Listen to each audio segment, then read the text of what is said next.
In this Oblivion Remaster Warrior build guide, I'll show you how to beat down bandits, dremora, or anything else with any weapon of your choosing, on expert difficulty or even eventually on master. Harsh difficulty scaling combined with equally harsh enemy level scaling makes this game really tough compared to other modern Bethesda RPGs.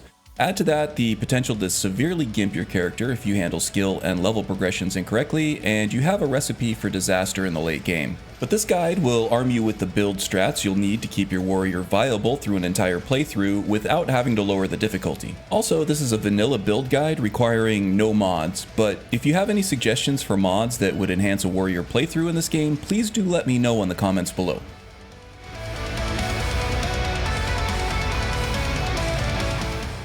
For race, I chose the Western Nord as it provides the best starting strength and endurance of all races. They also come with Woad, a nice 30% shield power that can be used once per day, and Nordic Frost, a 50% frost damage touch spell. The usefulness of these powers is limited since you can only use them once every 24 hours, but they are useful in tough battles and boss fights, and they do save you from having to purchase frost damage and shield spell effects for enchanting and spellcrafting, which is nice.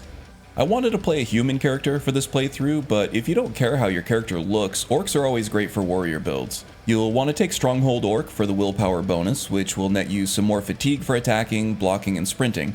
Orcs start with 5 less strength than Nords, but you do get 25% resistance to all magic, not just frost, and a much better daily power in Berserk, which fortifies fatigue by 200 points, health by 20 points, and strength by 50 points for a whole minute. Dragontail Red Guards are also great, matching Nords with a starting stat of 50 to both strength and endurance, and they also have a fantastic daily power, Adrenaline Rush. This provides a whole minute of fortified agility, endurance, speed, and strength by 50 points, and 25 points of fortified health. Ultimately, in hindsight, this choice would have been better as a human warrior, but I just like Nords for some reason. I don't know, probably something to do with the beards? Breton is another race to consider, simply for the 50% magic resistance passive, getting you halfway to magic immunity at the start of the game, which allows us to pump up strength even further with enchantments. Ultimately, all of this will be achievable by any race eventually through leveling, enchanting, and spellcrafting. These picks just make life easier earlier on in a playthrough, so choose the race that you like best and we'll be able to make it work.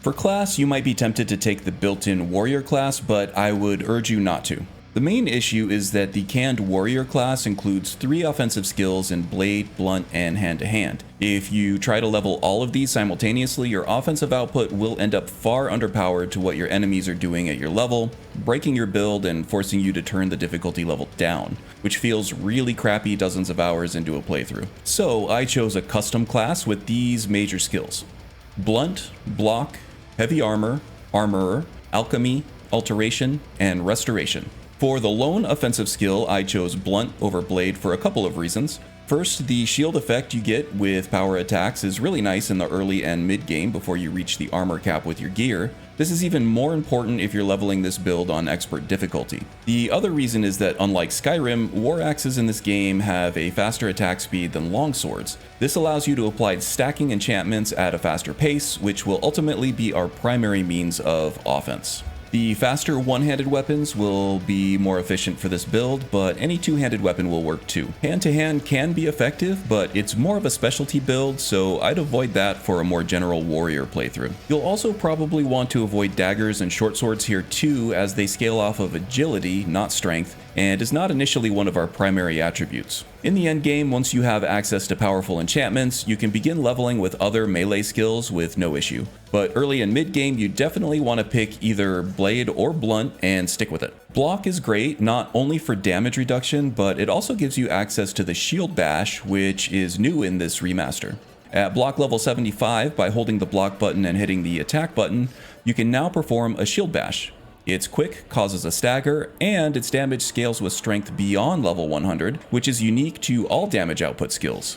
We'll be making heavy use of this throughout the playthrough. It's actually good enough to prioritize leveling Block through training and gameplay as soon as possible to unlock this. Heavy Armor is the quintessential defensive skill for warriors. A full warrior build just wouldn't feel the same in light armor. It also gets us to the armor cap faster and using less enchantment slots than light armor, which ends up being important for this build. Armor at level 100 ensures that you never break another repair hammer, and allows you to increase durability to 125 for all weapons and armor, increasing their effectiveness. This allows you to get to the armor cap without any extra shield effects on your gear, freeing those slots up for resist magic and fortify strength effects later on. Alchemy is a great way to strengthen any build. We'll be primarily using it to restore health to keep us alive, and fatigue to keep us shield bashing. We can also use it to fortify our strength level well beyond 100, making our shield bashes vastly more damaging. Likewise, Restoration is a spell school we'll be using a lot, and so also contributes to quick leveling. Restoration has some great effects that we'll be using in spellcrafting for our warrior abilities, including Fortify Strength for better shield bashes, and Restore Fatigue and Health for persistent offense and defense in battle. These skills were chosen to enable organic play while leveling quickly, but keeping our damage output up to match those of our level scaled enemies. You might think this build is starting to sound more like a paladin or spell sword build, and technically you might be right. But without the help of these spells, pure physical damage in this game is just a drop in the bucket compared to the inflated health pools of high-level enemies on expert and higher difficulties. So we just kinda have to use magic. If you think this build would be better served by some other major skills, make your case in the comments below. I'd love to hear about it.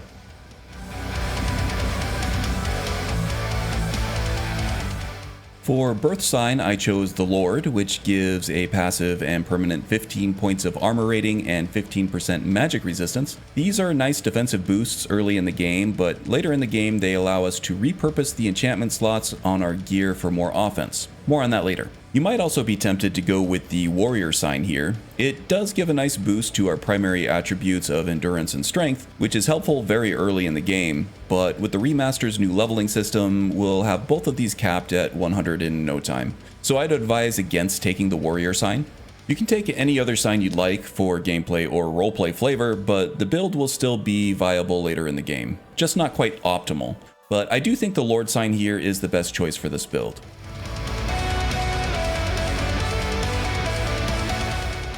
Leveling is significantly different in the remaster than in the original Oblivion, and a big improvement in my opinion. You'll now get 12 virtue points to spend on any attribute you like every time you level up. You can spend up to 5 points on each attribute per level, except for luck, which is more of a specialty attribute that I'd suggest ignoring for this build. Prioritization of attributes for this build should follow this order: strength, endurance, agility, willpower, intelligence, speed, personality, and finally luck. Every time you level up, you'll want to put 5 points in the 2 highest priority attributes that have not reached the 100 cap yet, and 2 points in the 3rd priority. In the original release, almost every build had to prioritize endurance first because of the way health increases scaled from it for every level.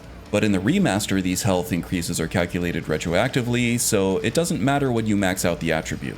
This lets us focus on strength first, which is great because it scales our physical melee damage output, max encumbrance, and contributes to our max fatigue pool. Endurance will be the 2nd priority since it governs our health pool and also contributes to max fatigue. Next is agility for even more max fatigue and some resistance to stagger in combat. Willpower is next as the final component of our fatigue pool. It also scales magicka regen, which will actually be important for this build later on as well. Next up is intelligence. You may be confused as to why intelligence isn't lower on the list for a warrior class, but we'll be using the spellcrafting system for warrior abilities to aid him in combat and to spice up gameplay a bit. Intelligence will ensure that we have a large enough magicka pool to cast these abilities when needed. Speed is next as it allows us to move around the battlefield faster. Quite useful, but with the amount of defense and melee power we'll be wielding, movement speed becomes less important. And then we have personality, which helps with persuasion and prices. It's nice, but when our class focuses on pummeling what's in front of us, it's pretty much totally unnecessary. Finally, luck can be largely ignored as it's a specialty attribute really only useful for a few select builds. The major skills chosen for this build work well to maintain fairly quick level progression up to level 25 or so, while maintaining power comparative to your enemies as you go. So just play normally and do your best to follow the techniques outlined in the gameplay tactics section later on. This should level your skills in a fairly balanced way.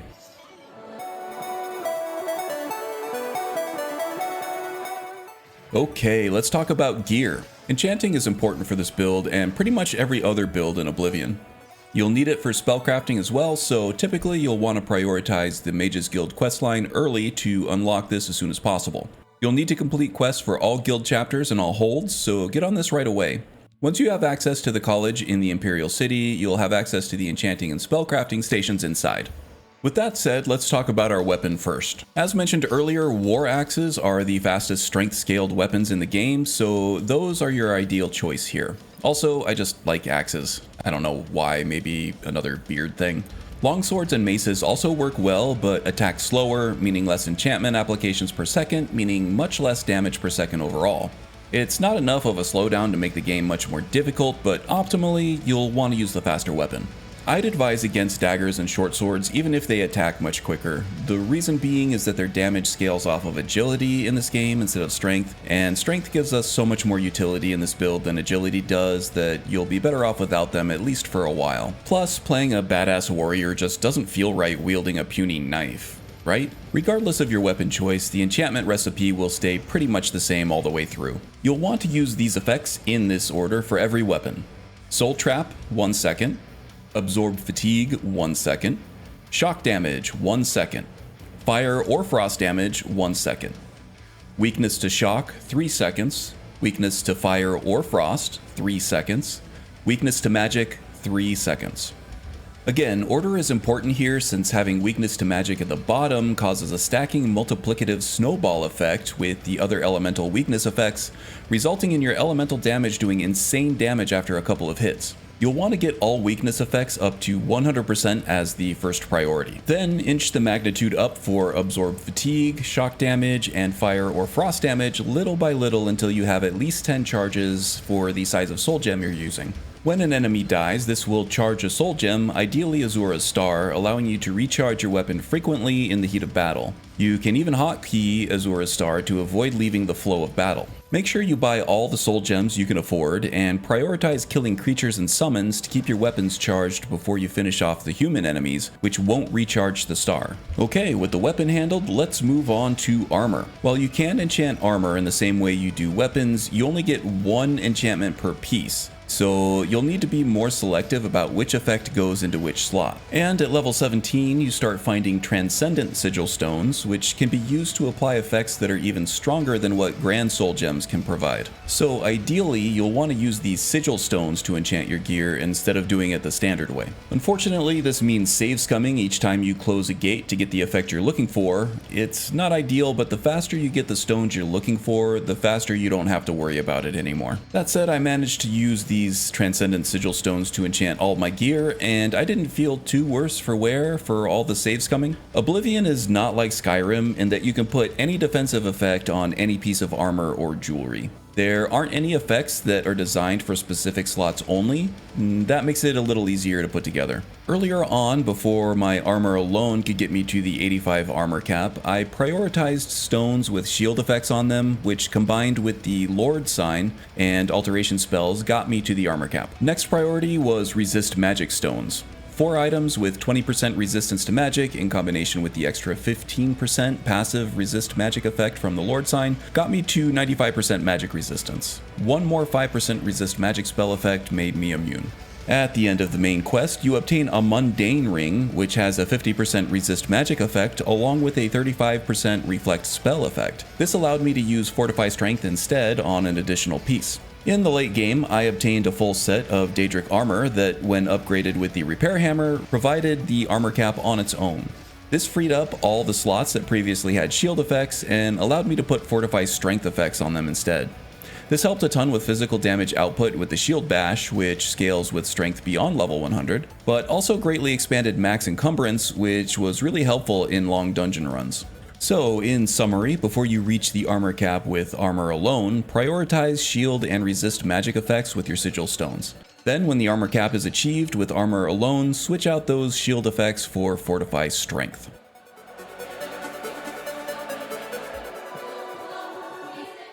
While this is a warrior build, I did create a handful of custom spells that I used frequently. I roleplayed these more as abilities than magical spells to keep up with the theme for the build. First up is one I called Battle Trance, which simply boosts willpower for 30 seconds by the highest amount possible. This has the effect of greatly buffing magicka regeneration. This makes our other spells more available for that 30-second duration. Next spell is one I called Warcry, which beefed up strength and restore fatigue for 30 seconds. This makes our shield bash much more powerful and more available with the enhanced fatigue regen. I also used a spell called Tactical Recovery that restores health and fatigue for 10 seconds. This helps us to stay alive with the health regen and to sustain offense with the fatigue regen. Finally, I used an offensive spell called Atmoran Rage, which absorbs a large chunk of fatigue, which often knocks the enemy down, combined with a fair amount of shock and frost damage.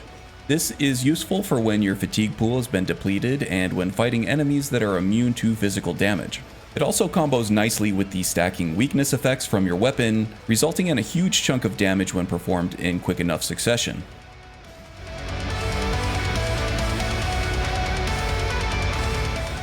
Alchemy is something that all characters can take advantage of, even a brutish warrior. The two main potions I use are potions of Restore Health and Fatigue, and potions of Fortify Strength. For Restore Health and Fatigue, keep an eye out for ham, sweet cakes, and aloe vera. These all have both the Restore Health and Fatigue effects, but don't use these ingredients with each other. Use one of these ingredients with one ingredient that has a Restore Health effect, and one that has a Restore Fatigue effect. This will ensure that you get more combination potions overall for these more precious ingredients. For Fortify Strength potions, keep an eye out for Arrowroot, Elf Cup Cap, Garlic, Ogre's Teeth, Root Pulp, and Void Essence. Make as many of these as you can and use them when you need a little more physical damage output with your shield bash. Hotkey these potions so you can use them whenever you need to without interrupting the flow of battle.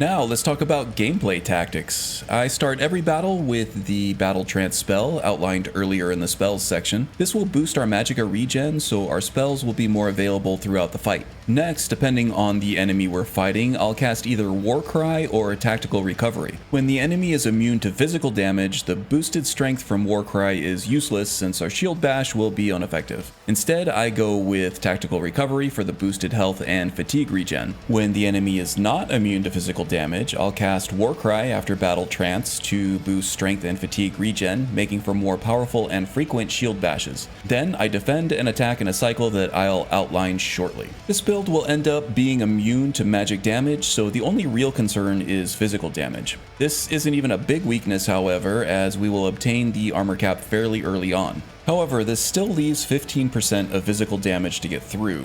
This doesn't sound like much, but when you get surrounded by melee enemies on Expert or Master, things can get uncomfortable. So, against enemies that cause physical damage, I take a defense first approach.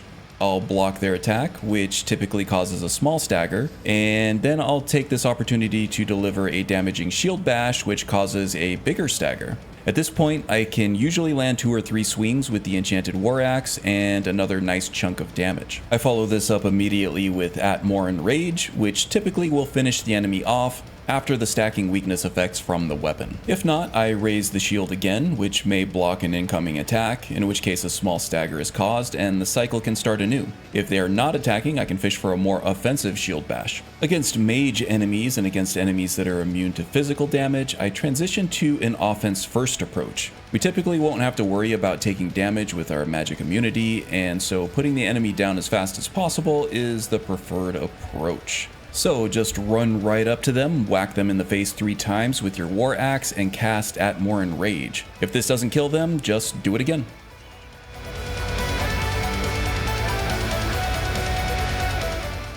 The Warrior is a pretty basic class, and so can work for pretty much any backstory or roleplay, be it good, evil, or somewhere in between. However, this kind of wide open story and alignment doesn't provide much in the way of direction. So here's the backstory and motivations for my character. Maybe it'll give you some inspiration for your own. Kjarn Reachbane was born and raised in the craggy lands of the Reach in western Skyrim. His father was a former highwayman with a past steeped in lawless violence. His strength as a warrior served him well in this line of work.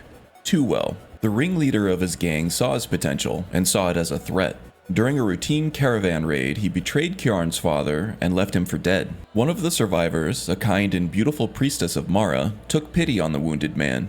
She nursed him back to health. Her compassion softened his hardened heart, and in time, they fell in love. Kjarn's father renounced his ways, vowed to protect the Reach from lawlessness, and became a respected and beloved mercenary. Kjarn was raised by them both, trained by his father in the art of brutal, efficient combat, and guided by his mother in the values of compassion and restraint. The training was harsh, but effective. It became clear Kjarn had inherited his father's violent talents. At times, he would enter a trance during combat training. Everything would fade except the need to end the fight, quickly, decisively. But his mother's influence grounded him. She, and the stories of his father's bloody past, taught him to wield violence like a blade, not a bludgeon, with care and only when needed. As he grew older, Kjarn made a name for himself as a mercenary who worked cheap, but only for the right cause. Bandits across the Reach came to fear the name Reachbane, and for good reason. Hoping to expand his efforts, Kjarn approached the Jarls of Skyrim. All of them offered gold and titles, but these offers came with chains, a lifetime of service to Jarls with no care for the people. Disillusioned, he turned south towards Cyrodiil, seeking allies who shared his desire to fight for the common folk. What he found was worse. Corruption in the Empire ran deeper than he'd ever seen. Kjarn responded as he always had, with his axe. Corrupt guards, slavers, snake oil men, each fell quickly and with finality. His body count grew, so did his reputation. And so did the attention of those who didn't appreciate their cronies being split in two. The trap was simple, a drunken attacker in an alley. Kjarn stepped in as he always did. The attacker died swiftly. But this time, the attacker had been paid off by a corrupt officer. The victim was an undercover agent. The real guards arrived and the victim wailed and pointed. 4 guards died before Kjarn was subdued, and so the Reachbane was cast into the Imperial City prison, left to rot. 3 years passed. Then, one day, Emperor Uriel Septim VII entered his cell. And that's where our story begins. With this backstory, it's easy to determine Kjarn's motivation throughout the playthrough.